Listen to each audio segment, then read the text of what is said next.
성경을 읽을 때 구원의 중심을 두고 하나님의 구원하시는 행동, 하나님의 구원하시는 행위의 중심을 두고 읽는 것을 구속사적 관점에서 성경을 읽는다라고 봅니다. 구속사적 관점에서 성경을 우리가 읽고 이해를 할 때 가장 먼저 나오는 이야기가 창조 이야기입니다. 창조에서부터 시작이 되죠. 그 다음에 나오는 이야기가 타락, 범죄에 관한 이야기입니다.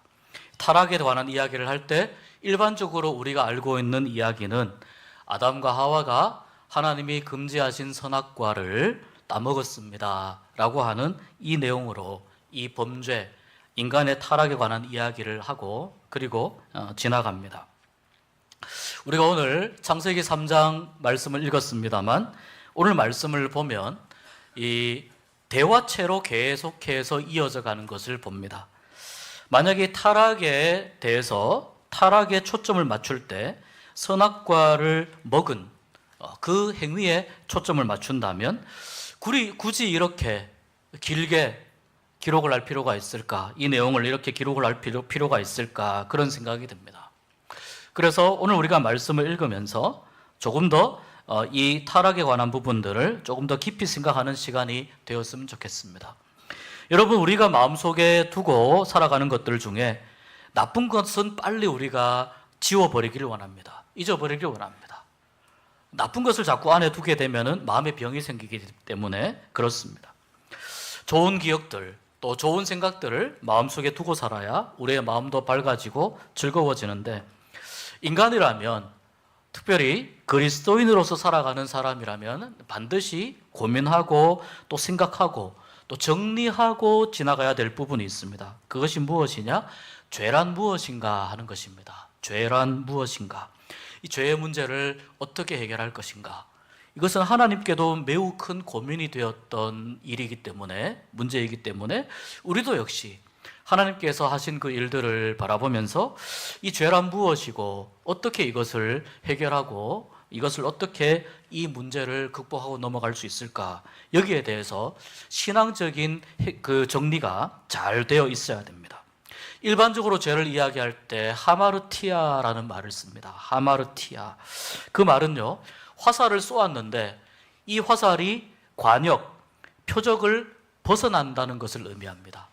활을 쏘면 이 화살이 관역에 가서 박혀야 되는데 관역에 가서 박히지 않고 그 관역을 벗어난 것을 하마르티아라고 합니다.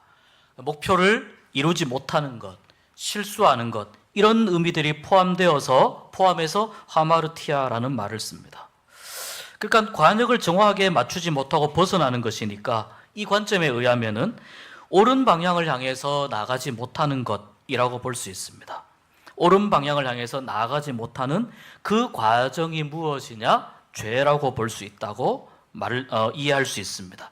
그리고 목표와 목적을 이루지 못하는 것이라고 보면 이 표적을, 화살이 맞춰야 될 표적을 목표와 목적이라고 본다면 이런 관점에서 이해할 수 있습니다. 예를 들어서 자동차를 만드는 목표와 목적은 사람을 편안하고 안전하고 빠르게 다른 장소로 이동하는 것이 자동차의 원래 목적이고 목표라면 이 목표를 이루지 못하는 자동차는 어떻게 됩니까? 쓸모없는 것이 됩니다. 자동차에게는 그것이 죄라고 볼 수 있습니다. 자동차가 엔진이 고장나면 이 본래의 목적을 잃어버리게 되죠. 상실하게 되는 거죠. 자동차로서의 기능을 못합니다. 냉장고는 음료나 음식물이 상하지 않도록 시원하게 유지시켜주는, 보관할 수 있는 그러한 것이 목표라고 한다면 만약에 냉장고가 시원해지지 않고 계속 뜨뜻하고 안에서 냉기가 돌지 않을 때 그것은 냉장고를 만든 목표를 벗어나는 것이 됩니다. 하마르티아, 냉장고의 죄가 됩니다. 인간은 어떻습니까? 인간으로 지음받은 원래의 목적이 있습니다. 목표가 있습니다. 이것을 이루지 못하는 것, 벗어나는 것, 그것을 하마르티아라고 이렇게 이해할 수 있습니다. 기억하실지 모르겠습니다만 요리문답 1번의 질문이 이렇습니다. 사람의 제일 되는 목적이 무엇입니까? 사람의 제일 되는 목적이 무엇입니까? 여기에 대한 모범 답안은 이렇습니다.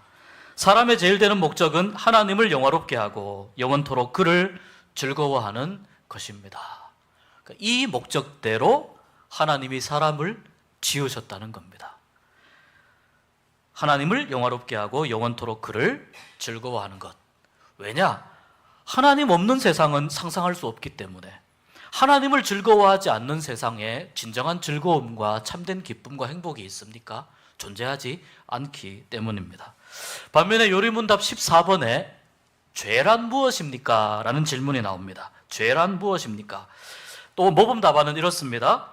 하나님의 법을 순종함에 부족한 것이나 그것을 범하는 것입니다 라고 나옵니다. 하나님의 법을 순종함에 부족한 것 또는 하나님의 법을 범하는 것입니다. 그래서 바울은 죄를 이렇게 세 가지로 이야기합니다. 창세기 3장의 말씀을 근거로 해서 첫 번째, 하나님의 명령에 대한 불순종을 죄라고 이야기하고, 두 번째, 하나님처럼 되어보고자 하는 마음, 이것이 무엇일까요? 교만입니다.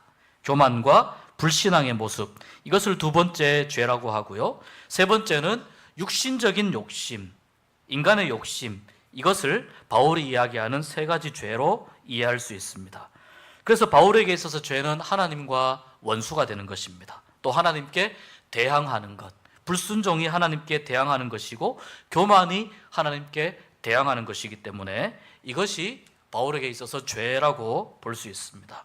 골로새서 1장 21절 22절 말씀에 보니까 이렇게 말씀이 됩니다. 같이 읽어봅니다. 전에 악한 행실로 멀리 떠나 마음으로 원수가 되었던 너희를 이제는 그의 육체의 죽음으로 말미암아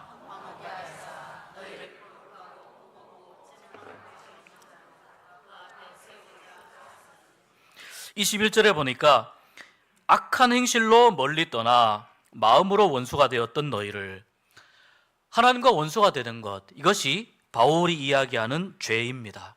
이것을 회복하시고 이것을 극복하게 하시는 데 있어서 예수 그리스도의 육체의 죽음이 있었다. 예수 그리스도의 육체의 죽음으로 이 문제를 해결하셨다 하는 것이 이 바울의 신학의 관점입니다. 오늘 우리가 창세기 3장의 말씀을 읽으면서 다시 한번 죄가 무엇인지 한 번 더 생각해보고 신앙적으로 좀 정리해보고 근원적인 해결 방법에 대해서 우리가 오늘 말씀을 통해 생각해 보도록 하겠습니다. 죄의 실체를 생각할 때 창세기 3장을 통해 아담과 하와가 선악과를 따먹은 것, 이 행위에 대해서 이야기들을 많이 하지만 우리가 죄의 실체를 다시 한번 고민할 때 이런 질문을 던져야 됩니다. 아담과 하와가 선악과를 따먹기 전에 어떤 일이 일어났는가? 여기에서 사실 죄의 본질적인 모습을 찾을 수가 있습니다. 오늘 1절 말씀 우리 같이 한번 읽어봅니다. 1절, 그런데 뱀은 여호와 하나님이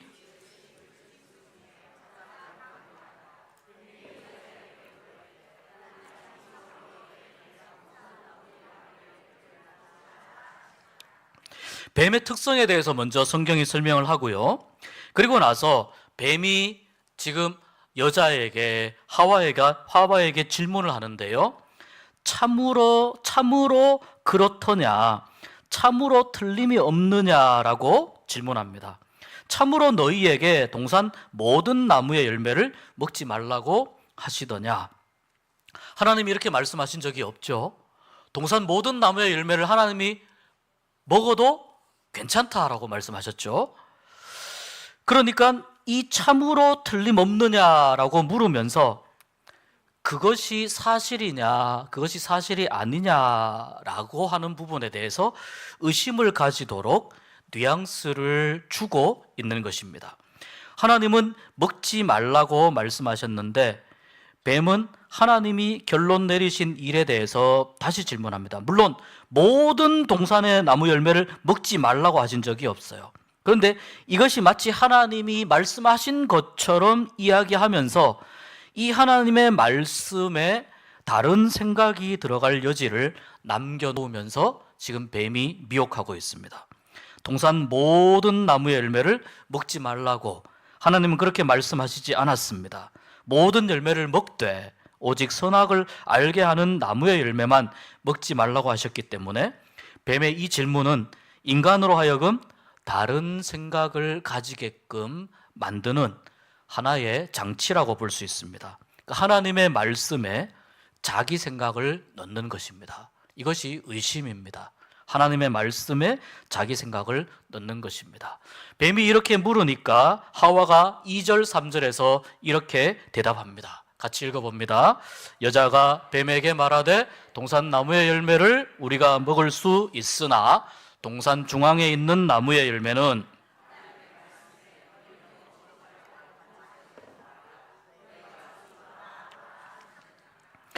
동산 나무의 열매를 먹을 수 있으나 여기까지는 사실입니다. 3절 보면 그러나 동산 중앙에 있는 나무의 열매는 자 하와가 이렇게 이야기해요.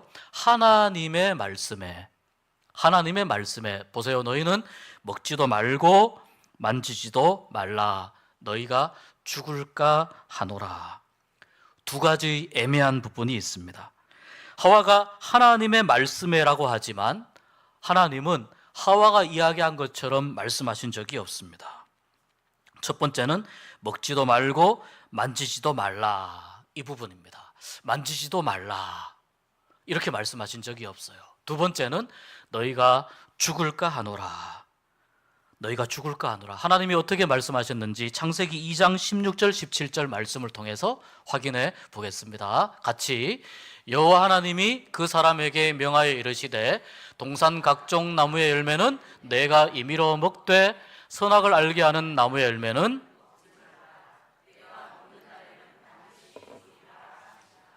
하나님은 이렇게 말씀하셨어요. 선악을 알게 하는 나무의 열매는 먹지 말라. 내가 먹는 날에는 어떻게 된다고요? 반드시 죽으리라. 예. 죽을 것 같다? 아니에요. 반드시 죽으리라. 이것이 하나님의 말씀입니다. 이 하와의 대답을 통해서 우리는 죄의 어떤 모습을 보게 되냐면 말 바꾸기의 모습을 보게 됩니다. 먹지도 말고 만지지도 말라.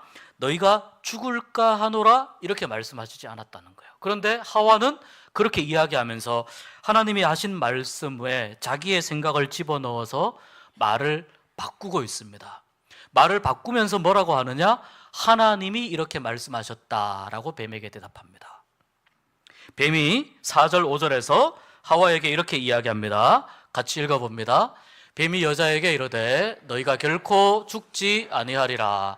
너희가 그것을 먹는 날에는 너희 눈이 밝아져 하나님과 같이 되어 선악을 알 줄 하나님이 아심이니라. 여기에 이제 어떤 문제가 나옵니까? 이 죽음의 문제에 대해서 뱀이 자기의 생각으로 판단하는 이야기가 나옵니다. 죽음에 대해서. 또 하나님이 선악과를 먹지 말라고 한 이유에 대해서 뱀이 자기 생각을 넣어서 이야기하는 걸 봅니다. 하와는 너희가 죽을까 하노라 이렇게 말했습니다. 뱀은 결코 너희가 죽지 아니하리라 이렇게 대답합니다. 뱀은 여러분 결코라고 하는 말을 사용할 수 없습니다. 사용할 수 있는 입장이 못 됩니다. 이 말에 책임질 수 있는 입장도 못 됩니다. 왜냐하면 뱀이 아담과 하와에게 생명을 준 장본인이 아니기 때문입니다. 뱀은 단지 말을 비꼬아서 하나님의 말을 지금 다른 의미로 넣는 것입니다. 이 결코라고 하는 말은 하나님만이 이 말에 대해서 책임을 지실 수 있는 말입니다. 삶과 죽음이, 영생이 오직 하나님께 달려있는데 어떻게 결코 너희가 죽지 않는다라고 장담할 수 있겠습니까? 뱀은 이 말을 할 자격도 없고 이 말을 책임질 수 있는 위치에 있지도 않습니다. 그런데 마치 자기가 지금 하나님의 위치에 서서 자신도 마치 신적 권위를 가지고 있는 것처럼, 마치 하나님과 비슷한 위치에 있는 것처럼 그렇게 이야기하는 것입니다. 또한 너희 눈이 밝아져 하나님과 같이 되어 선악을 알 줄 하나님이 아심이니라. 너희 눈이 밝아져 하나님과 같이 되어, 하나님께서 이런 말씀을 하신 적이 없어요. 이런 말씀을 안 했습니다.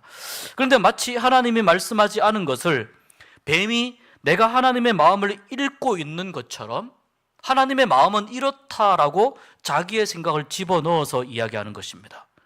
여러분, 지금 이 뱀이 사용하고 있는 단어 하나하나가 하나님의 뜻과는 전혀 상관이 없는 단어를 선택적으로 사용해서 완전히 하나님이 하신 말씀과 그 내용을 바꾸고 있습니다. 이 말을 따를 경우에 인간은 어떻게 됩니까? 파멸에 이르게 됩니다. 이 말에 대해서 뱀은 책임지지도 못합니다. 여기까지 뱀과 하와의 말을 통해서 보면 인간의 첫 번째 범죄는 선악과를 따먹은 일 이전에 하나님의 말씀을 이미 의심하고 자기 생각대로 마음대로 왜곡하고 조작한 것이라는 것을 알 수 있습니다. 이것이 선악과를 먹기 전에 일어난 일입니다. 하나님의 말씀에 내 생각이 들어가는 것, 하나님께서 이것을 싫어하십니다.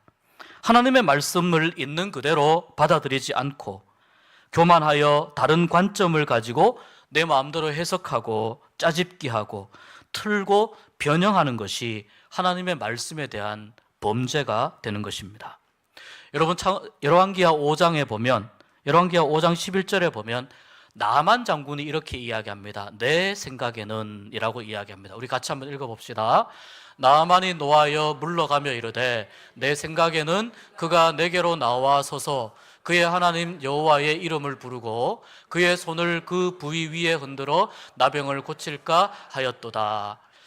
자, 이 나만은 아람, 당시에 이스라엘과 북이스라엘과 아람이 당시에 굉장히 사이가 안 좋았습니다. 두 나라가. 이 나만은 아람의 군대 장관, 국방부 장관격입니다. 나만이 문둥병이 걸렸는데요, 아람에서는 어떤 약을 쓰고 병원을 다녀도 고칠 수가 없는데 그 중에 자기 집에 하인 중에 한 명이 이스라엘에서 붙잡아온 포로가 있었어요.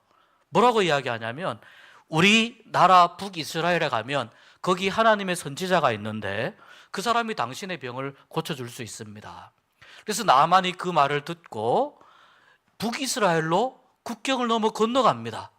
이 자체가 굉장히 위험한 일이고 또 이 국방부 장관이 움직이는 것이기 때문에 북이스라엘에 굉장히 압박이 되는, 굉장히 북이스라엘이 부담을 가질 만한 일입니다. 나만이 어디로 가느냐?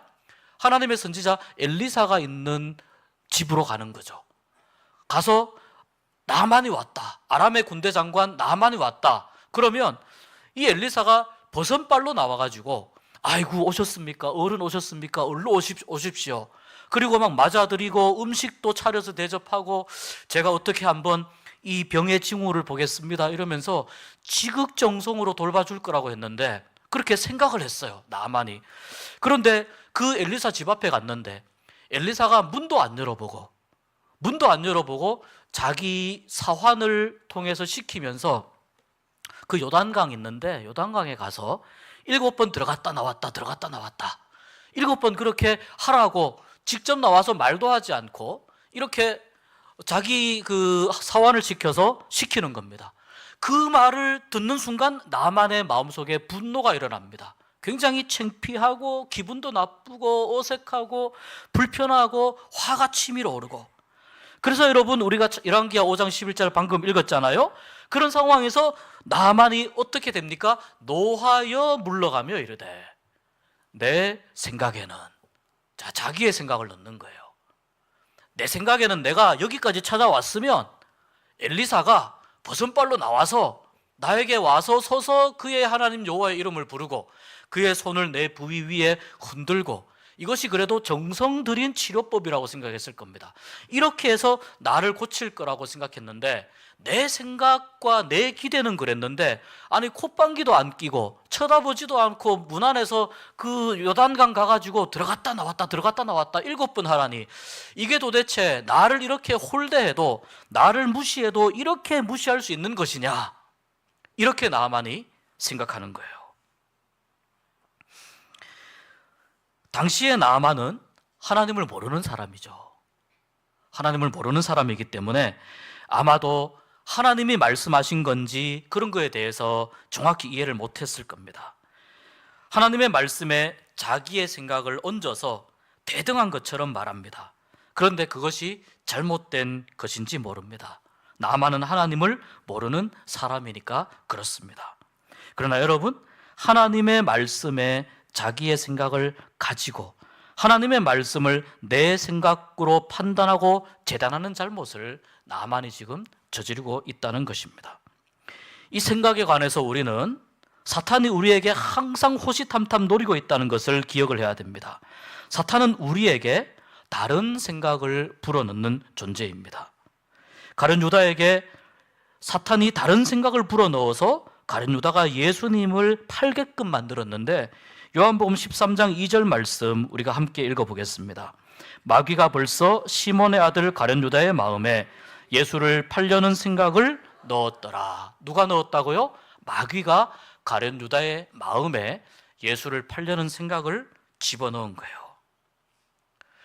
우리가 수요일부터 지금 고린도전서 깊이 읽기를 하고 있는데, 고린도전서 1장 10절에 교회의 분쟁과 분란을 막을 수 있는 근본적인 방법이 있는데, 그것이 뭐라고 말씀드렸습니까? 같은 말, 같은 마음, 같은 뜻을 가지는 거라고 말씀드렸습니다. 같은 말, 같은 마음, 같은 뜻. 여기 보면 가룟 유다는 지금 주님과 같은 마음, 같은 생각을 가지고 있지 않습니다. 같은 뜻을 가지고 있지 않습니다. 가룟 유다는 메시아라면, 그리스도라면 이렇게 허망하게 죽어서는 안 된다고 하는 자기 생각을 가지고 있었어요. 자기의 생각에 메시아는 이렇게 허망하게 죽으면 안 됩니다. 그런데 가룟 유다가 가지고 있었던 그 자기의 생각이 하나님의 뜻을 거스른 것이 되고, 자기의 생각과 예수님의 생각이 다른 그 틈을 타고 사탄이 거기에 다른 생각을 넣는 것입니다. 그 생각이 바로 예수를 팔 생각을 넣은 것이고, 가룟 유다는 결국 자기의 생각대로 행동하여 돌이킬 수 없는 죄를 저지르게 됩니다. 뱀과 하와의 대화에서 뱀이 지금 자기의 생각을 잔뜩 집어넣어서 하나님의 말씀을 완전히 뒤틀어 버렸습니다. 이 말에 하와가 6절에 이렇게 반응을 합니다. 하와의 반응을 같이 읽어보겠습니다. 하와가 그 나무를 보니 먹음직도 하고 보암직도 하고 지혜롭게 할 만큼 탐스럽기도 한 나무인지라. 같이 여자가 그 열매를 따먹고 자기와 함께 있는 남편에게도 주매 그도 먹은지라. 바울은 이 부분에 대해서 인간의 탐심이 들어가 있는 장면이라고 이야기합니다. 탐스럽다고 하는 말은 바로 욕심을 불러일으키는 말이기 때문입니다.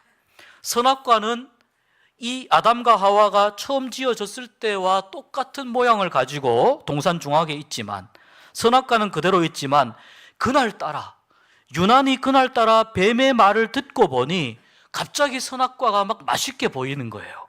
갑자기 선악과에 막 탐스러운 마음이 생기고 그 탐심과 욕심이 일어나는 겁니다. 이것이 여러분 말의 힘입니다. 뱀의 유혹은 사람에게 이렇게 큰 공감대를 불러일으킬 만큼 매력적인 것이라는 겁니다. 하나님께서 금하신 선악과를 탐욕스럽게 바라볼 만큼 잘못된 환상에 빠질 정도로 뱀의 말이 파워가, 힘이 있었습니다. 그래서 결국 하와가 어떻게 합니까? 그 선악과를 따먹는 행동으로 옮기게 됩니다. 그리고 옆에 있는 아담에게도 주어서 결국 둘은 같이 선악과를 먹게 됩니다. 여기에서 가끔 이런 질문을 하는 분들이 있습니다. 그 남자는 뭐 했냐? 여자가 저렇게 계속 뱀과 대화하는 중에 남자는 뭐 했느냐? 또 남자들은 뭐라고 이야기합니까? 우리가 직접 따서 먹은 건 아니다. 우리가 직접. 네, 여러분, 뱀의 말 중에 이렇게 이야기하는 부분이 있어요. 너희도라는 표현이 나와요. 1절부터 쭉 읽어보십시오. 너희도라는 표현이 나와요. 또한 너희 눈이 밝아져 하나님과 같이 되어, 너희라는 표현이 나와요. 무슨 뜻이냐면 뱀이 하와와 대화를 나누는 건 맞지만 그 옆에 아담도 같이 있었다는 것을 짐작할 수 있는 거예요. 하와가 선악과를 먹을 때에도 옆에 있었고, 무엇입니까? 암묵적 동의를 한 것입니다. 아담도. 그렇기 때문에 하와가 아담에게 그 선악과를 따서 준 것입니다. 결국 하나님의 말씀에 불순종하고 하나님의 약속을 깨뜨리는 행동까지 나아갑니다. 선악과를 먹고 나서 이들에게는 이제 감당할 수 없는 일들이 일어납니다. 큰 변화가 일어납니다. 벌거벗었다는 걸 깨닫게 됩니다. 그 이전에도 벌거벗었습니다. 그러나 그 이전에는 벌거벗었어도 아무렇지 않았습니다. 지금은 벌거벗고 있다는 이 사실에 서로가 수치심을 느끼게 됩니다. 그래서 선악과를 먹기 전에 그 영적으로 순결했던 그 모습이 훼손되는 거예요. 그들의 영혼과 마음이 이 과정을 통해서 죄악으로 더럽혀졌기 때문에 그들이 수치심을 느끼게 됩니다. 곧바로 치마를 만들어 입고 여호와 하나님의 낯을 피하여 동산 나무 사이에 숨게 되죠. 죄를 짓고 난 이후의 행동이 여기에 나타납니다. 여러분, 죄를 짓고 난 이후의 사람들은 대부분 자기가 있어야 할 자리를 피하게 됩니다.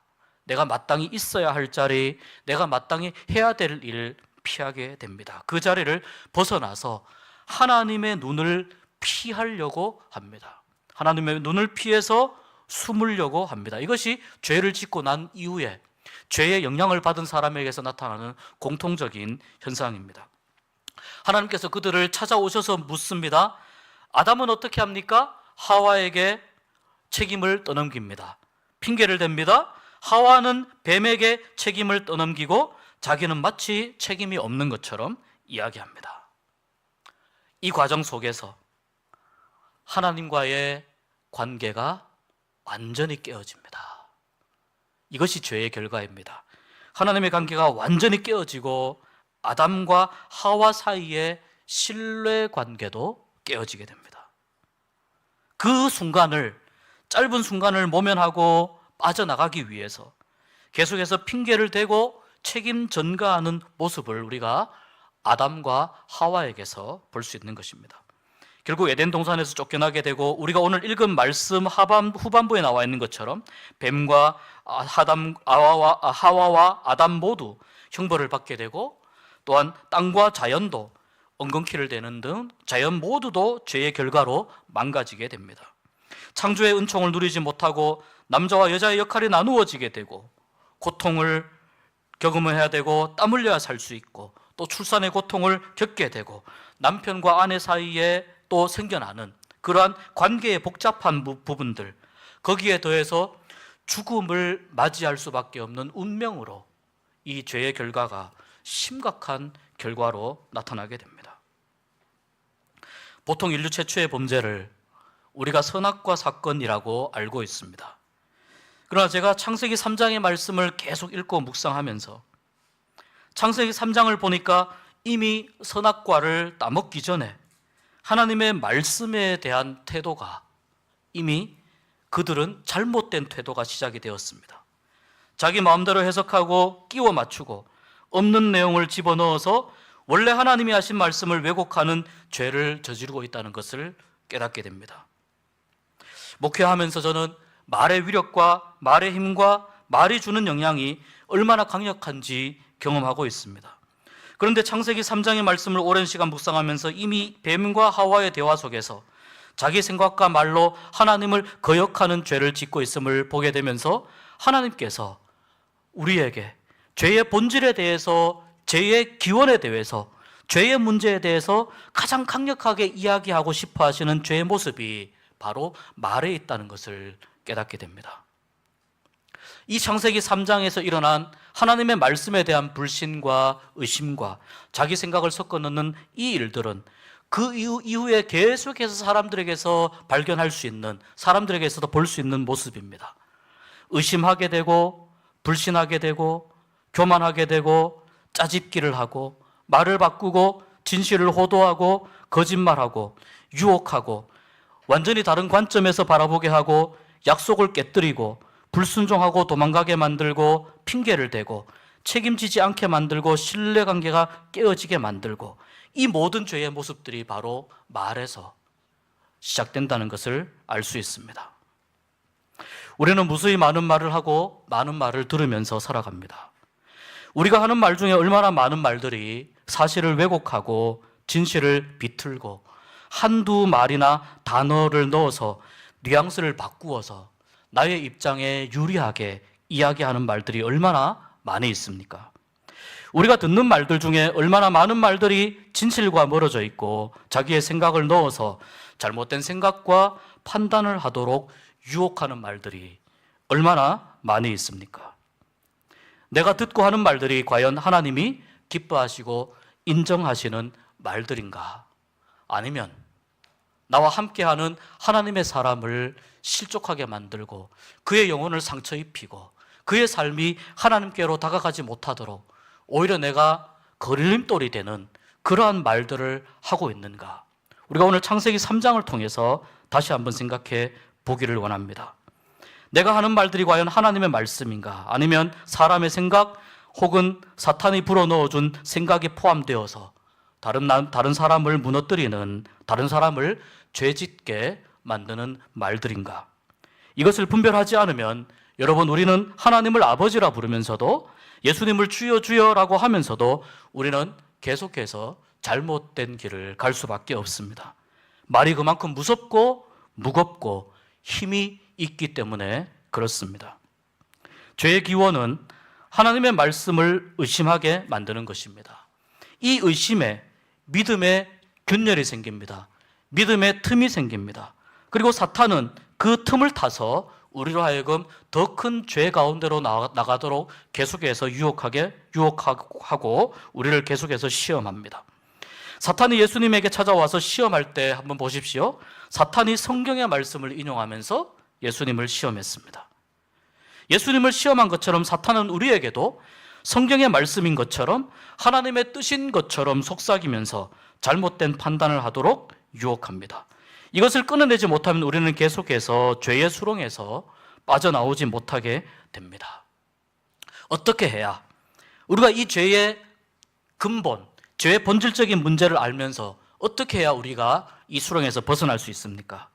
내가 하는 말로 언젠가 판단받고 하나님 앞에서 심판받고 책임져야 한다는 사실을 기억해야 됩니다. 그리고 올바른 말을 하기 위해서 우리의 마음과 혀를 믿음으로, 성령으로 다스려야 됩니다. 하나님의 말씀을 가감없이 듣고 받아들이는 믿음, 하나님의 음성만 사모하는 믿음을 우리가 회복해야 이 말의 유혹으로부터, 죄의 본질적인 문제에서부터 우리가 벗어날 수가 있습니다. 성령님이 내 안에 역사하셔서 죄의 유혹과 악마의 속삭임을 듣지 않고 이겨내도록 성령님께서 내 마음을, 내 생각을 다스리도록 깨어 있어서 늘 기도하고 성령님의 음성에 민감해야 됩니다. 바울이 계속해서 고민한 것이 내가 죄의 법 아래로 나를 끊임없이 사로잡아가는 그러한 요소가 있는데 나는 성령의 법을 따라 살기 원하는데 이 두 가지의 법이 내 마음속에서 끊임없이 싸우고 있다, 충돌하고 있다.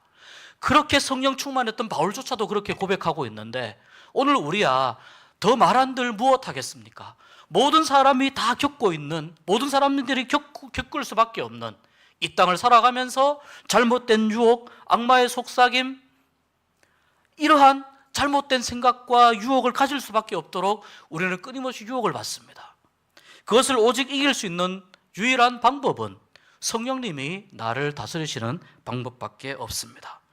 성령님 내 안에 역사하셔서 우리의 말과 행실이 거룩해지도록 성령님의 인도를 받으면서 살 수 있도록 우리가 하나님 앞에 메어 달리고 하나님 앞에 나와서 더욱더 거룩한 삶을 살기 위해서 우리의 신앙생활을 하나님께로 맞추어서 살아가는 방법밖에 없는 것입니다.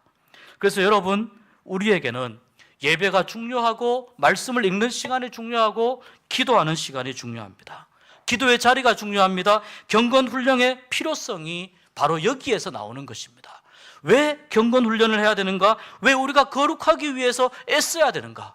우리 스스로 우리를 거룩하게 할 수 없기 때문에, 우리 스스로 우리가 이러한 죄의 본질적인 문제로부터 자유로울 수 없기 때문에 하나님의 도우심을 구하기 위해서 우리가 하나님 앞에 더 엎드리고 경건해지기 위해서 몸부림치고 거룩해지기 위해서 기도하고 말씀을 읽고 예배 가운데 주님의 음성을 듣기 위해서 몸부림쳐야 되는 것이죠. 바로 이 거룩한 습관을 통해서 바울이 이야기한 것처럼 경건의 연습은, 경건의 훈련은 우리의 내생에까지 유익하다고 이야기한 이 바울의 교훈처럼, 바울의 권면처럼 우리도 이 거룩한 습관, 경건의 습관을 통해서 죄의 본질에, 죄의 그 근원적인 문제에 빠지지 않고 그 유혹에 넘어가지 않고 거룩한 하나님의 백성으로 하나님이 기뻐하시는 말을 하고 행동을 하는 사람으로, 또한 그것을 분별할 수 있는 그런 믿음의 사람으로 살아갈 수 있는 우리가 될 수 있기를 주의 이름으로 축복합니다.